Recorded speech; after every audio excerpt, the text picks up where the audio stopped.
Seja muito bem-vindo ao... Gente, você tá com roupinha de dormir? Oi, nenenjita, faz tempo que você não aparece aqui, né? O pessoal sentiu sua falta. Dá oi pro povo. Oi, pessoal, sou a Catarina. Gostei muito. Você dança muito? Para de apertar os botões, mulher. Catarina, quantos aninhos você tem? Eu tenho 2. Você dança? Você é? Bailarina. Bailarina? Sim. Dança o balé pra eu ver. Deixa eu ir. Uou. Faz o pé de bailarina, pé de bailarina. Vai, bailarina. Mas amor, você não é youtuber. Você é youtuber, Catarina? Sim. É não. Deus o livre, tá amarrado isso aí. Eu sou bem pessoal. Sou do YouTube, pessoal. Diga assim, ó, seja muito bem-vindo ao Teologia. Seja Bem-vindo. ao 2 Dedos de Teologia.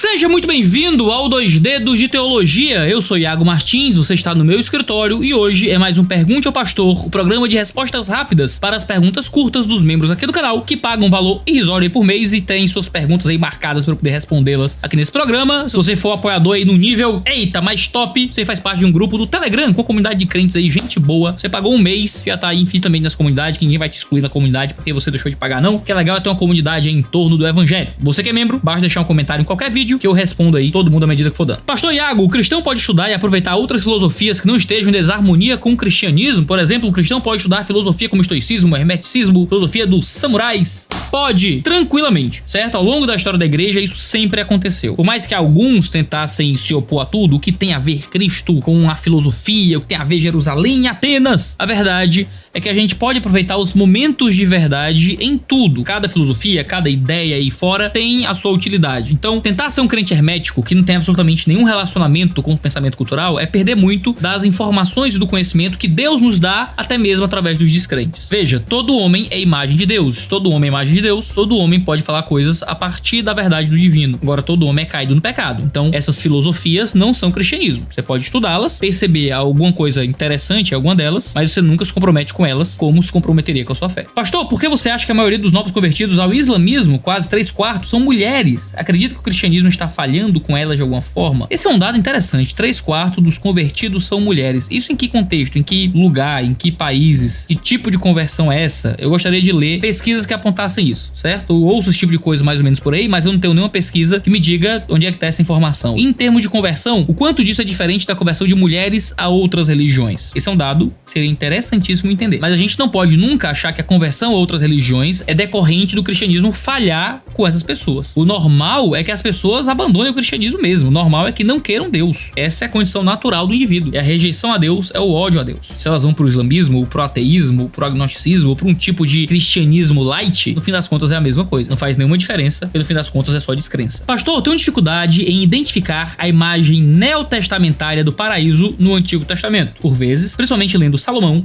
os textos me dão impressão da finitude absoluta da vida humana. Veja, se isso vem de uma leitura de Salomão, tá aí o nosso problema. Salomão escreveu principalmente um livro chamado Eclesiastes. No livro de Eclesiastes, nós temos Salomão revelando o que é a vida debaixo do sol, que é a linguagem que ele usa para falar da vida sem Deus. Eclesiastes é um livro sobre viver sem Deus. Então, quando você olha para o livro de Eclesiastes, tem que estar entendendo que ali há uma teologia. Não há uma teologia correta para você seguir e aceitar. Não, há a teologia da vida sem o Senhor. Há uma representação ali do Salomão longe e afastado de Deus. É por isso que ao fim do livro, o resumo de tudo é: busque logo Deus. Vá para o Senhor. Não viva a vida deste mundo debaixo do sol que se reduz a pura e simples vaidade. Então sim, Salomão vai falar em Eclesiastes da vida como algo completamente finito, contra todo o resto do Antigo Testamento que fala de um encontro com Deus após a morte, porque Salomão está justamente julgando como seria a vida longe do Senhor. Cuidado com as interpretações de Eclesiastes, porque muitas vezes a gente lê Eclesiastes e acha que ali é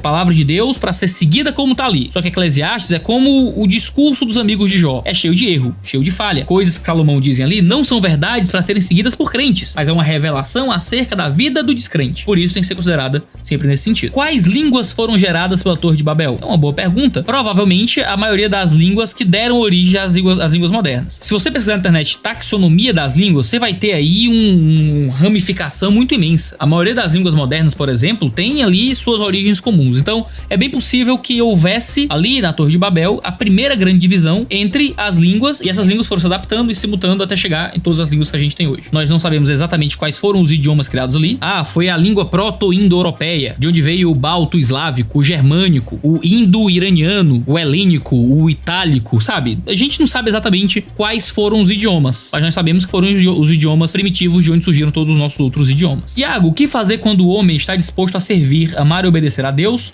porém sua namorada meio que não toma uma atitude como a sua, como colocando a Bíblia como única autoridade em termos de regra de fé e conduta? Ela tem uma motivação, mas não compensa isso com uma ação, como alguém que quer muito fazer academia, mas não toma uma atitude, sabe? Eu vou pedir pro Tuller cobrir o nome da pessoa, porque parece uma pergunta muito pessoal. Eu diria que você tem que analisar com cuidado duas coisas. Primeiro, se você não tá querendo que a sua namorada seja uma pastorzinha, ou seja, você tem interesse ministerial, mas a outra pessoa quer simplesmente ser um bom cristão, então você tem que considerar se você não tá julgando a outra pessoa de forma errada. Veja, eu sou um pastor. A minha profissão é ler e estudar o dia inteiro. Tá na vida das pessoas e pregar pra elas, ensinar, cuidar. Então, assim, minha vida é estudo de gabinete e serviço na vida das pessoas da comunidade. Essa não é a profissão da minha esposa. Minha esposa é mãe, esposa, ela cuida da casa, ela discipula, mas ela discipula mulheres da igreja. Recebe mulheres da igreja aqui e acolá, recebe várias jovens pra discipular, serve nos ministérios. Se eu for julgar a minha esposa pelo parâmetro pelo qual eu devo ser julgado, aí eu vou dizer que minha mulher não é crente, sabe? Não é, ela é uma cristã extremamente saudável, que vive uma vida de fé extremamente dedicada. Então você tem que analisar se você não tá julgando alguém que vai ser simplesmente uma cristã comum, dedicada ao serviço do reino, com as lentes de alguém que deveria estar se dedicando integralmente ao ministério como um pastor ou um missionário. Por outro lado, você tem que averiguar se essa pessoa realmente tem compromisso com Cristo Jesus, se tem compromisso com a fé e se ela tá sendo menos que um cristão. E aí você tem que considerar se você quer realmente casar com uma pessoa que não vai dedicar a própria vida ao serviço a Deus. E se você vai se dedicar mais ao ministério, essa pessoa não tem que se dedicar também ao ministério. Mas se ela não quer se dedicar a Deus e ao serviço da igreja, aí você tem um problema. Ainda bem que descobriu isso no namoro, dá tempo de terminar ainda,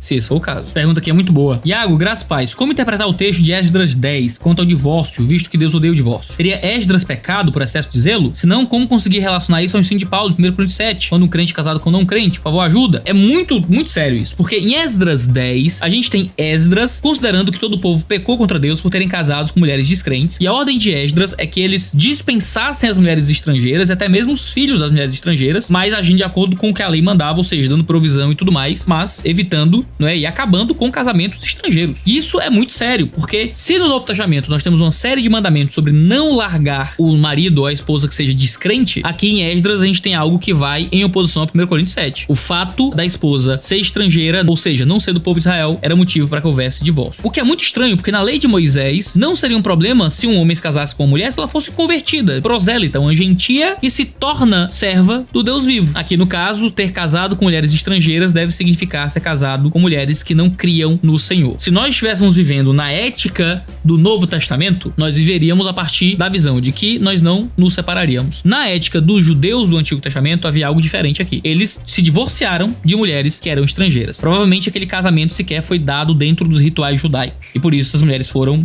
dispensadas. É um texto muito sério, talvez seja espaço para um de olho no texto, mas veja, nosso padrão normativo não é Esdras 10. Ele tem um texto histórico acerca do modo como o povo de Israel vivia. E nosso padrão normativo não é Moisés, não é Êxodo, não é Deuteronômio. Ali há um texto histórico com verdades divinas foram dadas para o povo de Israel, que quando a gente vai aplicar esse texto a nós, tem que passar por um processo de adaptação revelacional, considerando que já estamos em um progresso da revelação e temos mais revelação do que eles tinham. O modo como as coisas se davam na lei de Moisés não representa a mesma forma como as coisas se dão hoje com a gente debaixo da lei de Cristo na Nova Aliança. Então a gente se apega a 1 Coríntios 7, que é um texto normativo na Nova Aliança, e não a Esdras 10, que é um texto histórico da Velha Aliança. Iago, temos algum respaldo bíblico para continuar utilizando óleo ungido atualmente em pessoas doentes ou objetos, por exemplo? Em objetos, certamente não, porque hoje não existe mais unção de objetos. Antes as coisas eram sagradas, não existem mais itens sagrados debaixo da Nova Aliança, porque Deus se manifesta através de nós em uma aliança superior do nosso coração e não mais em coisas ou lugares como ele manifestava no Antigo Testamento. Antes havia uma Arca da Aliança, onde a glória de Deus era manifesta, agora essas coisas não existem mais. Não tem mais templo, não tem mais Santo dos Santos, não tem mais altar, agora Deus se manifesta em nós. Então nós não ungimos coisas. E todo o ritual de unção do Antigo Testamento, que era físico e literal, se manifesta de forma espiritual através do Espírito Santo. Então nós somos ungidos pelo Espírito Santo, essa linguagem de João. Nós temos a unção do Espírito Santo, que não é mais através de um óleo esfregado no nosso corpo, a ideia de ungido é de esfregado em nosso corpo, mas é através do próprio Espírito que agora habita em nós. Mas em Tiago fala de ungir com óleo doentes. Os presbíteros vêm e ungem os doentes com óleo. Eu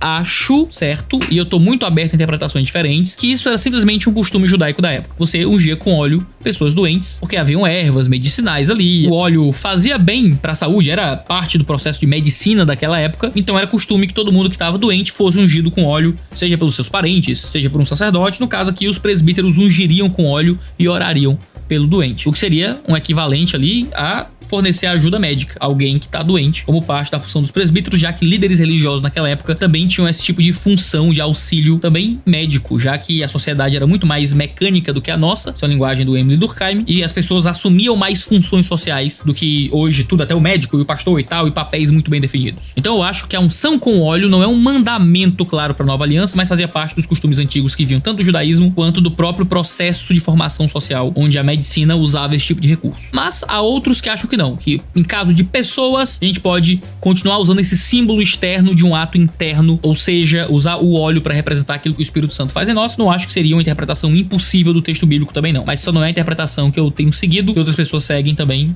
é altamente válido interpretar dessa forma. Alô, Iago, notei que crítica textual aqui no canal é quase sempre mencionada relacionada ao Novo Testamento. Qual é a relação entre crítica textual e o Antigo Testamento? Tem um livro muito bom do Ellis Brotzmann e do Eric Tully chamado Crítica Textual do Antigo Testamento, uma introdução prática, certo? É o melhor material que você vai encontrar em português sobre crítica do Antigo, tá bom? Crítica do Antigo é uma coisa bem menos polêmica do que a crítica do Novo, porque o Antigo Testamento tem uma quantidade menor de manuscritos, de variação entre os manuscritos também, do que no Novo Testamento. Então se discute muito mais sobre o Novo Testamento por isso, mas se discute também sobre o Antigo, tá? Eu comento mais sobre o Novo porque minha área de ênfase de pesquisa é muito mais o Novo do que o Antigo, mas, ó, o Antiguinho, material muito bom também pra você pesquisar se quiser. Na visão calvinista, a atitude de Adão e Eva de comer do fruto proibido foi uma decisão de Deus? Uma decisão do homem? Ou Deus já criou o homem e a mulher com defeitos de fábrica tendendo ao pecado, depravação total, e ele só os permitiu errar? Vamos lá, porque aqui tem muita confusão atrelada a essa pergunta, certo? Quais são as verdades que nós temos acerca do ser humano e acerca de Deus, certo? A gente tem um vídeo muito detalhado sobre isso aqui no canal, certo? Um vídeo muito detalhado chamado Soberania de Deus e Responsabilidade do Homem, onde eu resumo várias teses acerca do assunto, explico como as coisas funcionam e cito até um ótimo livro do Carson sobre esse mesmo assunto. O livro tá aqui em algum lugar e certamente eu não vou achar agora, mas tá aí na tela, sobre Soberania de Deus e Responsabilidade do Homem, do Carson, que é o seguinte: o homem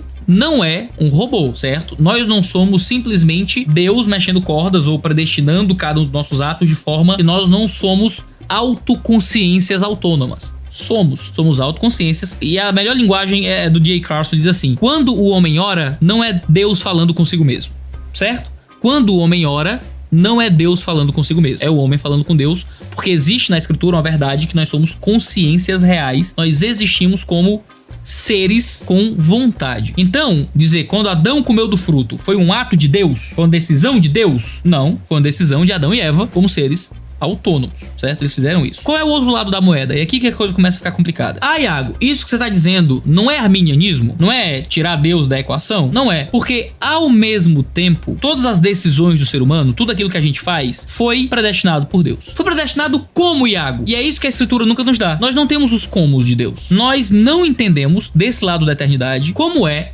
que eu posso ter atos plenamente autônomos, atos de vontade, um exercício volitivo livre, e ao mesmo tempo cada um dos meus exercícios volitivos estão debaixo da predestinação e da soberania de um Deus criador. Como é que eu consigo olhar para essas duas coisas ao mesmo tempo? Eu não sei. A escritura não me aponta como. Eu só sei que ao longo de todo o texto bíblico, atos que são tratados como autônomos também são tratados como frutos da soberania. Ele vai dizer que o faraó endureceu o seu coração, e logo em seguida, no mesmo texto, vai dizer que Deus endureceu o coração do faraó. Então ele vai dizer que os homens mataram Cristo Jesus, ali no começo de Atos, e no mesmo texto diz que, na verdade, Deus predeterminou que aquela morte acontecesse. Então foi Deus que determinou o ato, mas foi os homens que mataram. O faraó endureceu o próprio coração, Não, mas foi Deus que endureceu o coração do faraó. A escritura aponta as duas verdades simultaneamente, mas a escritura não explica o como disso. O que a gente faz? A gente acredita. A gente tem fé e crê no que a Bíblia diz, em todos os seus detalhes, e simplesmente aceita aquilo que a gente não consegue entender. Um dia a gente vai entender como é que essas duas coisas funcionam? Eu não sei, talvez nos céus a gente entenda e tenha a mente transformada para compreender as complexidades disso, mas até lá eu assumo que não sei os comos, mas eu entendo os okês, e os okês estão na escritura. Se você quiser entender isso com mais detalhes, vai lá, tem bem 40 minutos o vídeo, certo? É detalhado, cuidadoso, analisa os textos sobre soberania, sobre responsabilidade, lido com os motifs do D.A. Carson, analisa com muito detalhe, vai lá que vai lhe ajudar bastante. Iago, explica Isaías 1. Não dá pra responder pergunta assim, certo? Vou abrir a Bíblia e explicar o texto todo. Você coloca uma pergunta específica aí que é o jeito, tá bom? Pergunta genérica demais assim, não tenho como responder. Olá, Iago. Um cristão convertido, após formar sua família com uma descrente, vive em pecado? Se você era casado com um descrente e só você se converte, Paulo escreve sobre isso em 1 Coríntios 7. Em 1 Coríntios 7 diz que se sua esposa ou seu marido descrente quer continuar casado com você depois que se converte, não divorcie, não separe, continue com o seu marido, continue com a sua esposa, certo? Não vive em pecado, Deus abençoa aquela união. Tá bom? Como ser um teólogo reformado equilibrado? Eu acho que é fundamental ler outras tradições. É fundamental ter amizade de outras tradições. É fundamental servir ao lado de outras tradições. Então, é uma bênção pra mim, por exemplo, ter amigos que não são reformados, ler bastante teologia que não é reformada e servir em ministérios que não possuem apenas reformados. Isso ajuda a manter o coração aquecido e entender muito bem qual é o equilíbrio das coisas que a gente tem dentro da gente. Esse é o Pergunte ao Pastor dessa semana. Que Deus abençoe a sua vida, ligue em tudo. A gente tem vídeo toda terça e quinta-feira, sempre às 10 horas da manhã. Mas às vezes tem vídeo em outros dias, então não deixe de clicar aí para se inscrever e assinar o sininho para receber uma notificação sempre que houver vídeo novo. Um cheiro, seu cangote e até a próxima.